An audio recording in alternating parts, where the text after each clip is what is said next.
Hi everyone, happy First Chapter Friday. Today's book is by Laurie Halse Anderson again, and it's called Chains. And if you'll notice, it's a National Book Award finalist and a Scott Odell Award winner. So it's a really acclaimed book. And it's called Chains. So let's read the first chapter. Chapter 1. Monday, May 27th, 1776. Youth is the seed time of good habits, as well in nations as in individuals. By Thomas Paine, Common Sense. The best time to talk to ghosts is just before the sun comes up. That's when they can hear us. True, Mama said. That's when ghosts can answer us. The eastern sky was peach-colored, but a handful of lazy stars still blinked in the west. It was almost time. "May I run ahead, sir?" I asked. Pastor Weeks sat at the front of his squeaky wagon with old Ben next to him, the mule's reins loose in his hands. The pine coffin that held Miss Mary Finch, wearing her best dress, with her hair washed clean and combed, bounced in the back when the wagon wheels hit a rut. My sister, Ruth, sat next to the coffin. Ruth was too big to carry, plus the pastor knew about her peculiar manner of being, so it was the wagon for her and the road for me. Old Ben looked to the east and gave me a little nod. He knew a few things about ghosts, too. Pastor Weeks turned around to talk to Mr. Robert Finch, who rode his horse a few lengths behind the wagon. "The child wants to run ahead," Pastor explained to him. "She has kin buried there. Do you give leave for a quick visit?" Mr. Robert's mouth tightened like a rope pulled taut. He had showed up a few weeks earlier to visit Miss Mary Finch, his aunt and only living relation. He looked around her tidy farm, listened to her ragged, wet cough, and moved in. Miss Mary wasn't even cold on her deathbed when he helped himself to the coins in her strong box. He hurried along her burying, too, most improper.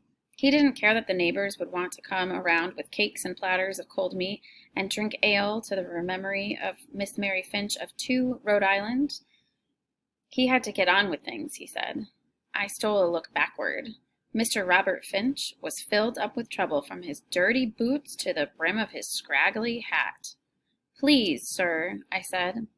"Go then," he said, "but don't tarry. I've much business today." I ran as fast as I could. I hurried past the stone fence that surrounded the white graveyard to the split-rail fence that marked our ground, and stopped outside the gate to pick a handful of chilly violets, wet with dew. The morning mist twisted and hung low over the field. No ghosts yet, just ash trees and maples lined up in a mournful row. I entered. Mama was buried in the back, her feet to the east, her head to the west. Someday I would pay the stone carver for a proper marker with her name on it. Dina, wife of Cuff, mother of Isabel and Ruth. For now there was a wooden cross and a gray rock the size of a dinner plate lying flat on the ground in front of it. We had buried her the year before, when the first roses bloomed. "Smallpox is tricky," Miss Mary Finch said to me when Mama died. "There's no telling who it'll take." The pox had left Ruth and me with scars like tiny stars scattered on our skin. It took Mama home to our Maker. I looked back at the road.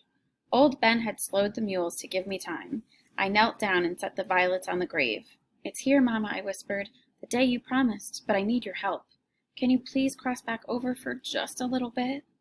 I stared without blinking at the mist, looking for the curve of her back or the silhouette of her head wrapped in a pretty kerchief. A small flock of robins swooped out of the maple trees. "I don't have much time," I told the grass-covered grave. "Where do you want us to go? What should we do?" The mist swirled between the tall grass and the low-hanging branches. 2 black butterflies danced through a cloud of bugs and disappeared. Chickadees and barn swallows called overhead. "Whoa!" Old Ben stopped the wagon next to the open hole near the iron fence, then climbed down and walked to where Nehemiah the gravedigger was waiting. The 2 men reached for the coffin. "Please, Mama," I whispered urgently, "I need your help." I squinted into the ash grove where the mist was heaviest. No ghosts. Nothing. I'd been making like this for near a year. No matter what I said or where the sun and the moon and the stars hung, Mama never answered. Maybe she was angry because I'd buried her wrong. I'd heard stories of old country burials with singers and dancers, but I wasn't sure what to do, so we just dug a hole and said a passel of prayers. Maybe Mama's ghost was lost and wandering because I didn't send her home the right way. The men set Miss Mary's coffin on the ground. Mr. Robert got off his horse and said something I couldn't hear. Ruth stayed in the wagon, her bare feet curled up under her skirt and her thumb in her mouth. I reached in the pocket under my apron and took out the oat cake. It was in 2 pieces, with honey smeared between them. The smell made my stomach rumble, but I didn't dare nibble. I picked up the flat rock in front of the cross and set the offering in the hollow under it. Then I put the rock back and sat still, my eyes closed tight to keep the tears inside my head where they belonged. I could smell the honey that had dripped on my hands, the damp ground under me, and the salt of the ocean. I could hear cows mooing in a far pasture and bees buzzing in a nearby clover patch. If she would just say my name just once. "Girl!" Mr. Robert shouted. "You there, girl?" I sniffed, opened my eyes, and wiped my face on my sleeve.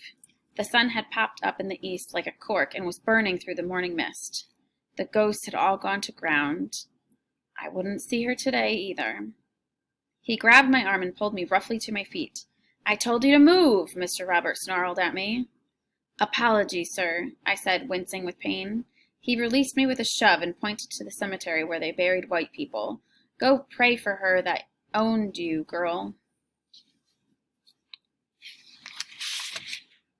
So again, this was Chains by Laurie Halse Anderson, and I hope that you enjoyed it. Again, happy reading.